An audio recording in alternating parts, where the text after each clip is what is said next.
Hello student, welcome to Deep Education. So today we are going to discuss class ninth chapter 1, that is matter in our surrounding. Already we have discussed what is matter, state of matter, characteristic of matter. All these things we have already discussed. So today we are going to discuss change of state of matter. Matter की state को हम कैसे change कर सकते हैं। जैसे solid है तो उसको लिक्विड में कैसे कन्वर्ट किया जा सकता है, लिक्विड को गैस में कैसे कन्वर्ट किया जा सकता है, या फिर गैस को लिक्विड में कैसे कन्वर्ट करेंगे, या फिर लिक्विड को सॉलिड में कैसे कन्वर्ट करेंगे, या गैस को डायरेक्ट सॉलिड में हम कन्वर्ट कर सकते हैं क्या, या सॉलिड को डायरेक्ट गैस में कन्वर्ट कर सकते हैं क्या।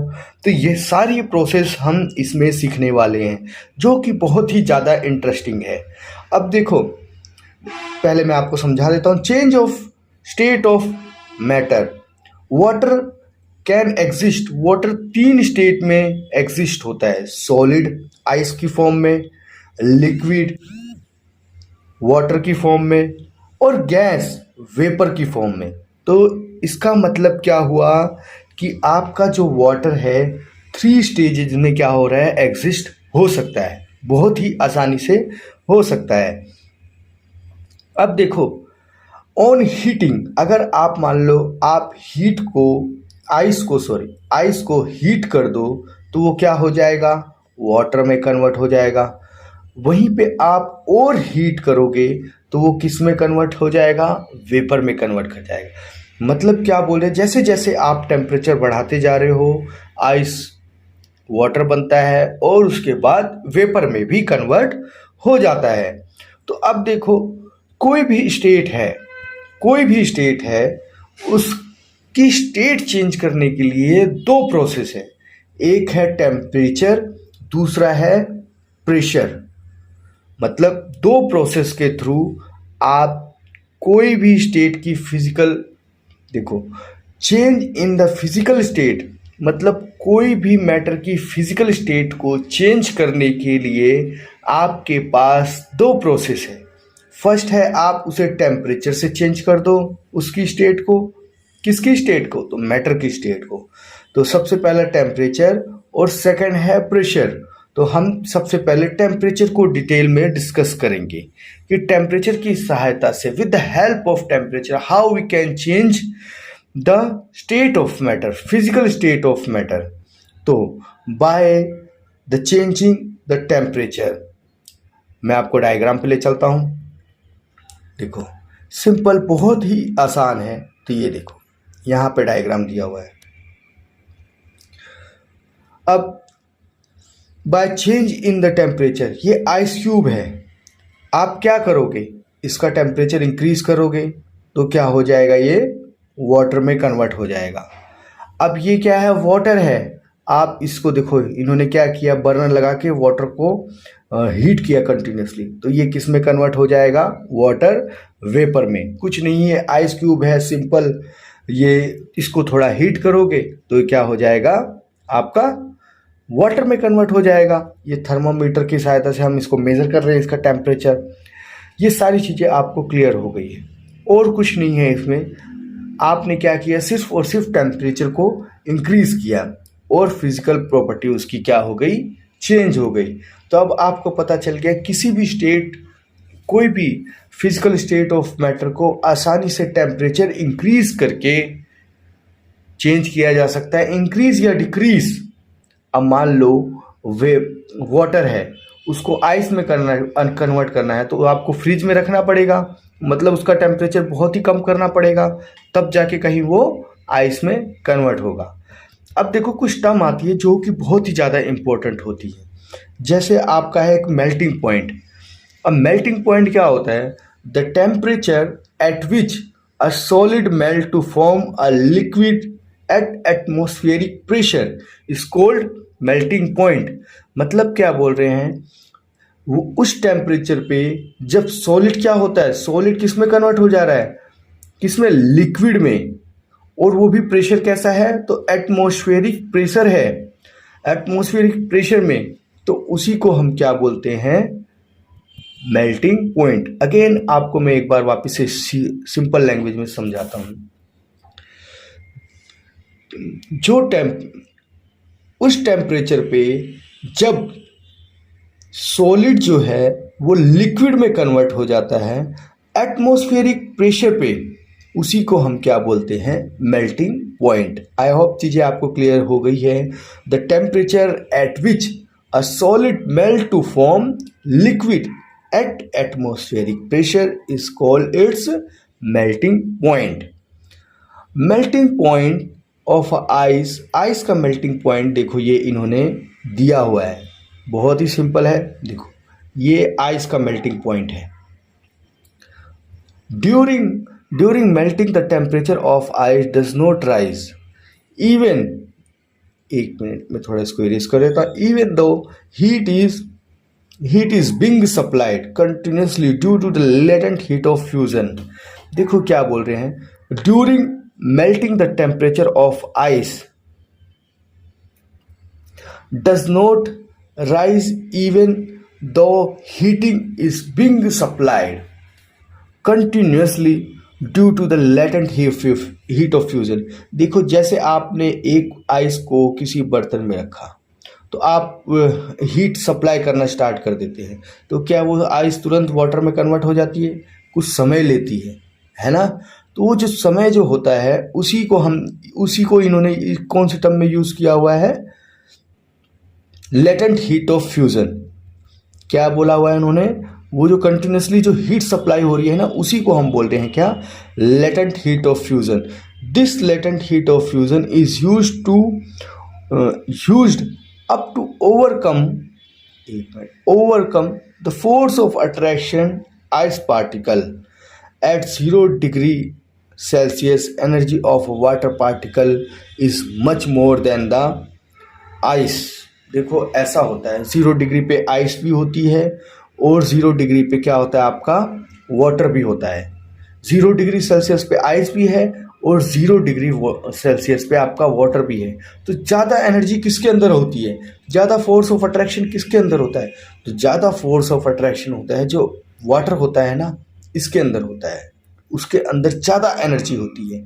तो आज इसी एनर्जी को ख़त्म करने के लिए हम क्या कर रहे हैं, कंटिन्यूसली हीट सप्लाई कर रहे होते हैं, और ताकि इनके अंदर का फोर्स ऑफ अट्रैक्शन जो है वो कम होता चला जाए। जब फोर्स ऑफ अट्रैक्शन कम हो जाएगा उसी को हम बोल रहे हैं, जो हीट सप्लाई कर रहे हैं ना कंटिन्यूसली, उसी को हम क्या बोल रहे हैं, latent heat of fusion. I think आपको चीज़ें क्लियर हो गई हैं। लेटेंट हीट ऑफ कुछ नहीं है, जब आप कंटिन्यूसली हीट सप्लाई करते रहते हो तो उसी को हम क्या बोलते हैं, लेकिन टेम्परेचर वही बना हुआ है, अभी भी 0 डिग्री सेल्सियस कंटिन्यूसली बना हुआ है और आप क्या कर रहे हो, टेम्परेचर दिए जा रहे हो, तो उस स्टेज को हम बोलेंगे latent heat of fusion. I think आपको पता चल गया लेटेंट हीट ऑफ फ्यूजन होता क्या है। The amount of heat required to change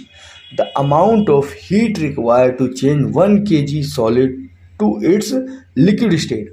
मतलब आप जो आइस थी उसको लिक्विड स्टेट में लाने के लिए जो आपने हीट सप्लाई करी ना, और टेम्परेचर तो वही है 0 डिग्री सेल्सियस ही है, लेकिन इसे हम क्या बोलेंगे, latent heat of fusion.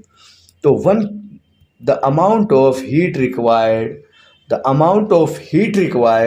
To change 1 kilogram of solid to its liquid state at atmospheric pressure. मतलब 1 किलोग्राम सॉलिड को मैं लिक्विड में कन्वर्ट करूंगा और वो भी एटमॉस्फेरिक प्रेशर पे, तो उसे ही मैं क्या बोलूँगा, लेटेंट हीट ऑफ फ्यूजन। अब हम समझते हैं बॉइलिंग पॉइंट क्या होता है। What is the boiling point. अब देखो इसको मैं थोड़ा और नीचे डिटेल में समझाता हूँ आपको। बॉइलिंग पॉइंट क्या होता है, the temperature at which liquid boil to form vapour at atmospheric pressure is called its boiling point. कुछ नहीं होता है, जैसे हमने मेल्टिंग पॉइंट देखा वैसे ही क्या होता है, बॉइलिंग पॉइंट भी होता है। मेल्टिंग पॉइंट में हम क्या कर रहे थे, सॉलिड से लिक्विड में जा रहे थे, अब इसमें क्या कर रहे हैं, लिक्विड से वेपर में जा रहे हैं, बस और कुछ नहीं है। बहुत ही सिंपल है, ज़्यादा कुछ करने की ज़रूरत नहीं है, ज़्यादा सोचने की ज़रूरत नहीं है। जो लिखा हुआ है उसी को समझना है। देखो बॉइलिंग पॉइंट क्या बोल रहे हैं, देखो temperature at which liquid boil, liquid को क्या कर रहा है, जो टेम्परेचर कंटिन्यूसली आप सप्लाई कर रहे हो लिक्विड को बॉयल करने के लिए और किस में कन्वर्ट करने के लिए, वेपर में कन्वर्ट करने के लिए, तो उसी को हम क्या बोलते हैं, बॉइलिंग पॉइंट। आई होप चीज़ें आपको क्लियर हो गई होंगी। अब आपसे कोई पूछे बॉइलिंग पॉइंट क्या होता है तो आप इजीली बता सकते हैं। तो लेटेंट हीट ऑफ वेपराइजेशन क्या होता है, इसमें देखो बहुत ही सिंपल है, जैसे लेटेंट हीट ऑफ फ्यूजन पढ़ा था वैसे ही लेटेंट हीट ऑफ वेपराइजेशन होगा। The amount of heat required to change 1 kilogram, वहाँ पे सॉलिड से लिक्विड में कन्वर्ट कर रहे थे, यहाँ पे हम क्या कर रहे हैं, लिक्विड से गैस में कन्वर्ट कर रहे हैं। The amount of heat required to change 1 kilogram of liquid to its gaseous state at atmospheric pressure. बहुत ही सिंपल। तो क्या बोल रहे हैं, what is the latent heat of vaporisation, the amount of heat required to change 1 kilogram of liquid to its gaseous state at atmospheric pressure is known as the latent heat of fusion. During the boiling the temperature of water does not rise. क्या बोल रहे हैं, during boiling the temperature of water does not rise even though heat being supplied continuously, as the heat of vaporization is used up overcome the force of attraction between the water particles. Same जैसे solid को हम liquid में convert करने के लिए continuously heat supply कर रहे थे ना, तो हमने उसे क्या बोला, लेटेंट हीट ऑफ फ्यूजन। अब हम लिक्विड को कंटिन्यूसली हीट सप्लाई कर रहे हैं, किस में कन्वर्ट करने के लिए, वेपर में। तो यहाँ पे जो हम कंटिन्यूसली हीट सप्लाई कर रहे हैं और टेम्परेचर दोनों का क्या हो गया, अब सेम हो गया, और धीरे धीरे ये वाटर किस में कन्वर्ट हो रहा है, गैस में। तो इस समय जो कंटिन्यूसली जो हमें हीट सप्लाई करनी पड़ रही है, उनके फोर्स ऑफ अट्रैक्शन को तोड़ने के लिए, उनके फोर्स ऑफ अट्रैक्शन पे ओवरकम करने के लिए, उसे ही हम क्या बोल रहे हैं, तो लेटेंट हीट ऑफ वेपराइजेशन। अब चीज़ें आपको बहुत ही आसानी से क्लियर हो रही हैं। फिर भी अगर आपको लगता है तो कोई डाउट है, प्लीज़ आप मेरे से पूछ सकते हैं। अब देखो, at 100 degrees Celsius, energy of water vapor is much more than the energy of water at 100 degrees Celsius। मतलब क्या बोल रहे हैं, देखो 100 डिग्री सेल्सियस पे ही आपका वाटर है और 100 डिग्री सेल्सियस पे ही आपकी क्या है, वेपर भी है। तो इसमें ज़्यादा एनर्जी किसके पास होगी। आपने देखा होगा जब आप खाना बना रहे हैं, आपने बर्तन ढका हुआ है और नीचे से क्या हो रहा है, कंटिन्यूसली वाटर बॉईल हो रहा है। जैसे आप ढक्कन खोलते हो, वेपर आपके हाथ में चिपकती है और आपका हाथ जल जाता है, और वहीं पे आप गर्म पानी में हल्की उंगली डालोगे तो आपको इतना इफेक्ट नहीं होगा जितना वेपर से इफेक्ट हो रहा है। तो मतलब किसके अंदर ज़्यादा एनर्जी है, ऑब्वियसली सी बात है, तो वेपर के अंदर ज़्यादा एनर्जी है। So we can change one state of matter to another state of matter by changing the temperature. मतलब हम टेम्परेचर जैसे जैसे चेंज करते रहेंगे, स्टेट भी क्या होती रहेगी, चेंज होती रहेगी। किसकी, तो मैटर की स्टेट कंटिन्यूसली चेंज होती रहेगी।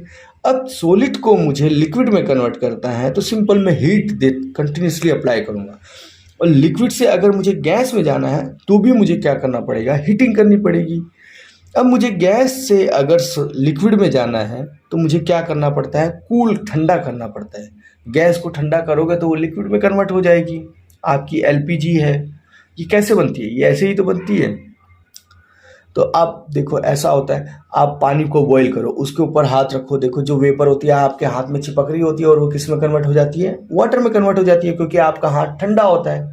तो ठंडे से होती क्या हो जाती है, वेपर में कन्वर्ट हो जाती है। अब देखो यहाँ पे क्या बोल रहे हैं, अब लिक्विड को अगर हमें सॉलिड में कन्वर्ट करना है तो अगेन हमें क्या करना पड़ेगा, उसे कूल करना पड़ेगा, अब ठंडा करना पड़ेगा। एट 25 डिग्री सेल्सियस वाटर क्या होता है, आपका लिक्विड होता है। एट 0 डिग्री सेल्सियस वाटर क्या होता है, आपका आइस बन जाता है। और 100 डिग्री सेल्सियस पे क्या होता है, वाटर आपका स्टीम बन जाता है। मतलब 25 डिग्री पे वाटर क्या रहेगा, हमेशा लिक्विड की फॉर्म में रहेगा। और 0 डिग्री पे वो क्या हो जाएगा, आइस कन्वर्ट होने लग जाएगा, और 100 डिग्री पे वो किस में कन्वर्ट हो जाएगा, तो वेपर में कन्वर्ट हो जाएगा। आई होप चीज़ें आपको क्लियर समझ में आ रही है। अब एक होता है सब्लिमेशन। देखो मैंने आपको बताया, आप सॉलिड से लिक्विड में जा रहे हो, लिक्विड से गैस में जा रहे हो, अब गैस से वापस लिक्विड में कैसे आना, लिक्विड से कैसे सॉलिड में आना, ये भी मैंने आपको बता दिया। अब यहाँ पे मैं आपको बताता हूँ, सॉलिड से डायरेक्ट गैस में जाना, उस प्रोसेस को हम क्या बोलते हैं, या गैस से डायरेक्ट सॉलिड में आना, इस प्रोसेस को हम क्या बोलते हैं। तो ये प्रोसेस ही मैं आपको बताने वाला हूँ। अब देखो इसी प्रोसेस को हम क्या बोलते हैं, sublimation, change of solid directly into the vapour on heating and vapour into the solid. देखो क्या बोल रहे हैं, ऑन कूलिंग।